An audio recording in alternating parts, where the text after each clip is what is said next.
राधा गोटे गरीब झील थिला जार कि पंकज सहित नुआ नुआ बाहागर होइथिला। तार सासू नथिले, केवल तार जड़े जा थिला जी कि सबुबेले कि निजकू सासू जगार भाबुथिला आउ राधा को सबुबेले हैरान करने सुजोग खोजी रहउथिला। जेतेबेले राधा नुआ नुआ बाहा होई घर को आसिला सेतेबेले पूजा ताकू खुंटा दबाकू जाई कहिला, ओहो दियरा महाशयंकर तो बाहागर हो गला। हईले राधा तू कहली कहली घर सब कौन आनीचु?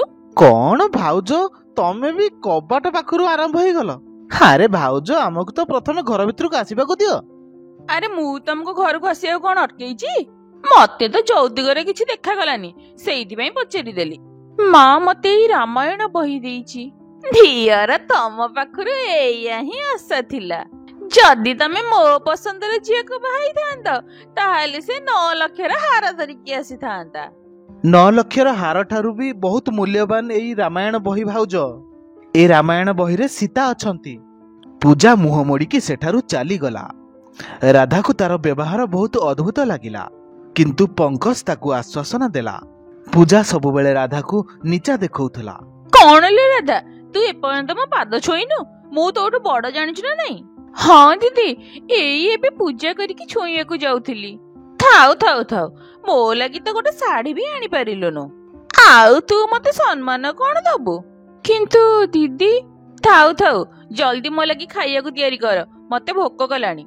राधा खाइबा तयारी करिकी आनला, किंतु सेथिरे टिके लुण अधिक होई जाइथिला, जोथि पई कि पूजा ता ऊपर पूरापूरी रागी गला आउ ता ऊपरकू थाली फिंगिकी मारिला।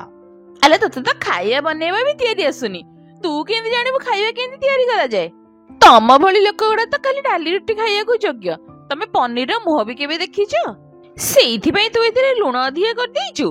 किंतु दीदी मो जानि परनथिले लुण किमिति अधिक हैला, मु तो अल्प लुण पकेइथिली। अरे जो जिनस को देखि नथिबो सेई जिनस को यदि नुआ नुआ देखिबो सेटा आपे आपे खराब होई जिवो। मु तो दियर को केते थर मना करछि एई गरीबटा को घर को आणनी, किंतु दियर महाशय मो कथा सुनिले तो। एबे पूजा छोट छोट कथा को नै कली करिबा आरंभ करि दउथला आउ एई कारण पई राधा बहुत हैरान होउथला। गोटिए थर राहुल को कंपनी तरफरु गोटिए फ्लैट मिलिला। अरे मु जानिछि तमे किछि कहि पारुन, किंतु भाउज तुम सहित जमारू भी भल व्यवहार करूनाहांती। जानिच एबे मते कंपनी तरफ गोटे नुआ फ्लैट मिलिची, सेई फ्लैट रे आमे दी जण शांति रे रहि परिबा। मु चाहूची मु गोटे छोट पूजा रखिबी आउ समस्तंको प्रसाद रूपरी खीरी खुआइबी। हौ तमे जेमिति चाहुच सेमिति ही हबो। मु काली तम पई खीरी तयारी रो सब सामग्री आनि के देई देबी, तमे भल भाबरे खीरी तयारी करिवो आउ आमे खीरी द्वारा ही समस्तंकर मुह मिठा करिबा। राधा और पंकज जेतेबेले पूजा को ए खुशी खबर देले सेतेबेले पूजा ए खुशी खबर को सुनिकी जमारू भी खुशी हेलानी। अच्छा ताहले ये बे निजे नुआ घर को जिबे आ खीरी द्वारा हमर मुह मिठा करिबे? मु एमिति जमार भी हबा को देबिनी। सब जिनिस तो मो घर को आसीबो ना, मु चीनी ही गायब कर देबी। ना चीनी थिबो ना खीरी मिठा हबो। आउ जदि खीरी मिठा न हबो ताहले लोक मानकर मुह केमिति मिठा हबो? आउ पूजा ठीक सेमिति ही कला। जेतेबेले राधा खीरी बनौथला सेतेबेले पूजा ता उपरे नजर रखिथिला। जेमिति ही राधा से खीरीर बासन ठारू टिके दूर को चली गला, पूजा सेठाकू आसिकी चीनी रखा हेतिबा जागा को ताकू नेई गला। आउ चीनी रखा हेतिबा जागा को पछरे बगीचार थिबा गोटी गात भितरे पकेई देला। बहुत बाबा नबाकू चेष्टा करुथिले ए दी जन जाक। आउ जेतेबेले सबु बंधु बांधव को खीरी खाइया को डाकिछंती, आउ जेतेबेले खीरी से मन को खाइया को न मिलिबो बहुत मजा आसीबो। एई दी जनकर तो भल कि बेइज्जती हबो, तापरे जाई कि मो आत्मा को शांति मिलिबो। सेपटे राधा जेतेबेले चीनी देखिबा को पाइला नाही से बहुत व्यस्त होई पड़िला। से चारियाडे चीनी रखा हेतिबा डबा को खोजिबा को लागिला, किंतु ताको कोउठारे भी चीनी रो गोटे दाना देखिबा को मिलिला नाही। से व्यस्त होई कि सेठी बगीचा भितर बसी पड़िला। सेतेबेले तार नजर गछ पछपटे पड़िथिबा गोटिए बसा उपरे पड़िला। से बसा पाखरे गोटिए चढ़ई फड़फड़ होउथला। लागुची ए चढ़ई बसाटा कोनोसी कारण पई तळको खसी पड़िची। आउ ये बिचरा चढ़ईटा ताको उठे पे बहुत चेष्टा करूची, किंतु सी ताको केमिति उठेई परिबो? मु भाबुची मुआ को सहाय्य करिबा उचित। राधा एबे तुरंत सेठाकू चली गला आउ से चढ़ई बसायकू उठेईकी गछ उपरे रखिदेला।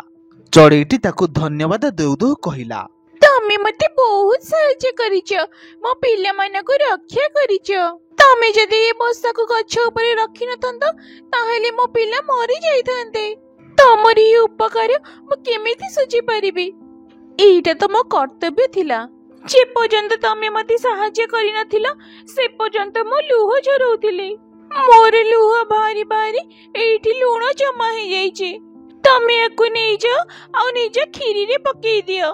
କିନ୍ତୁ ଏଇଟା ତ ଲୁଣ, ଆଉ ମତେ ଚିନି ଦରକାର ଅଛି। କ୍ଷୀରିରେ କଣ ଲୁଣ ପକାନ୍ତି? କ୍ଷୀରିରେ ତ ଚିନି ହିଁ ପକାନ୍ତି ନା। ଏଇଟା ଗୋଟେ ଯାଦୁଇ ଲୁଣ। ତମେ ଯଦି ୟାକୁ କ୍ଷୀରିରେ ପକେଇବ ତାହେଲେ ତମ କ୍ଷୀରି ମିଠା ହେଇଯିବ। ରାଧା ଏବେ ସେ ଚଢେଇ ଠାରୁ ଲୁଣ ପାଇକି ବହୁତ ଖୁସି ହେଇଗଲା। ଆଉ ସେ ଲୁଣକୁ ନେଇକି କ୍ଷୀରିରେ ପକେଇ ଦେଲା। ସେତେବେଳେ ତାଙ୍କର ସବୁ ବନ୍ଧୁବାନ୍ଧବ ଆସି ପହଞ୍ଚି ସାରିଥିଲେ। ସବୁ ବନ୍ଧୁବାନ୍ଧବ କ୍ଷୀରି ଖାଇକି ତାକୁ ବହୁତ ପ୍ରଶଂସା କରିବାକୁ ଲାଗିଲେ। ଆରେ ସତରେ ତ ଏଇଟା ତ ଯାଦୁଇ ଲୁଣ ବାହାରିଲା। ଏଇଟା ଲୁଣ ହବା ସତ୍ତ୍ୱେ ମଧ୍ୟ କ୍ଷୀରି ମିଠା ହେଇଗଲା।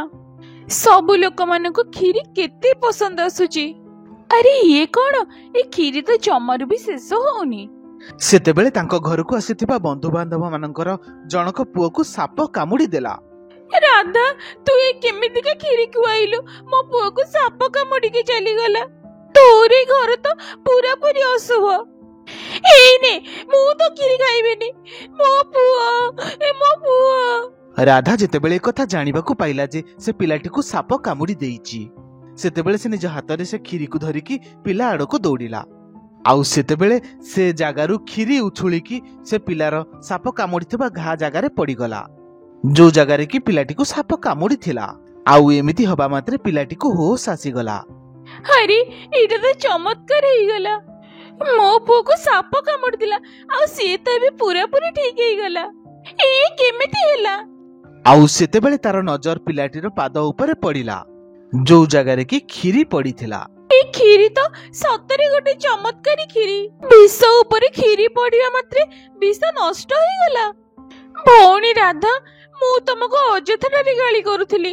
ମତେ କ୍ଷମା କରିଦିଅ। ଏବେ ଏ କଥା ସାରା ସହରରେ ନିଆଁ ପରି ବ୍ୟାପିଗଲା ଯେ ରାଧା ପାଖରେ ଯୋଉ କ୍ଷୀରି ଅଛି ସିଏ ଗୋଟିଏ ଚମତ୍କାରୀ କ୍ଷୀରି। ଏବେ ସବୁ ଲୋକମାନେ ସେ ଲୁଣର କ୍ଷୀରିରେ ନିଜର ଚିକିତ୍ସା କରିବାକୁ ଲାଗିଲେ, ଆଉ ସମସ୍ତେ ଠିକ ହବାକୁ ଲାଗିଲେ। ଆଉ ଯେତେବେଳେ ଏ କଥା ରାଧାର ଯା ଜାଣିବାକୁ ପାଇଲା, ସେତେବେଳେ ସେ ମଧ୍ୟ ଚୁପଚାପ ସେ କ୍ଷୀରି ଖାଇବାକୁ ଲାଗିଲା। କିନ୍ତୁ ତା ଉପରେ ସେ କ୍ଷୀରିର ଅଲଗା ପ୍ରଭାବ ପଡିଲା, ଆଉ ସେ ଏବେ କୁଜ ହୋଇଗଲା, ଆଉ ସେଠାରୁ ଦୌଡ଼ି ପଳେଇଲା। ଏବେ ପୂଜା ନିଜର କର୍ମଫଳ ପାଇଁ ଅନୁତାପ କଲା, ଆଉ ସେ ଏବେ ପୁଣି ଥରେ କୌଣସି ରାଧାକୁ ଏମିତି ହଇରାଣ କରିବା ପାଇଁ ଚିନ୍ତା ମଧ୍ୟ କଲା ନାହିଁ। ଆଉ ନା ତ କେବେ ଦ୍ୱିତୀୟ ଥର ପାଇଁ ରାଧା ଆଡକୁ ମୋଡିକି ଚାହିଁଲା। ସେପଟେ ରାଧା ଏବେ ସେ କ୍ଷୀରି ପାଇଁ ବହୁତ ପ୍ରସିଦ୍ଧ ହୋଇସାରିଥିଲା, ଆଉ ଖୁସିରେ ଖୁସିରେ ନିଜ ସ୍ୱାମୀ ସହିତ ଜୀବନ ବ୍ୟତୀତ କରିବାକୁ ଲାଗିଲା।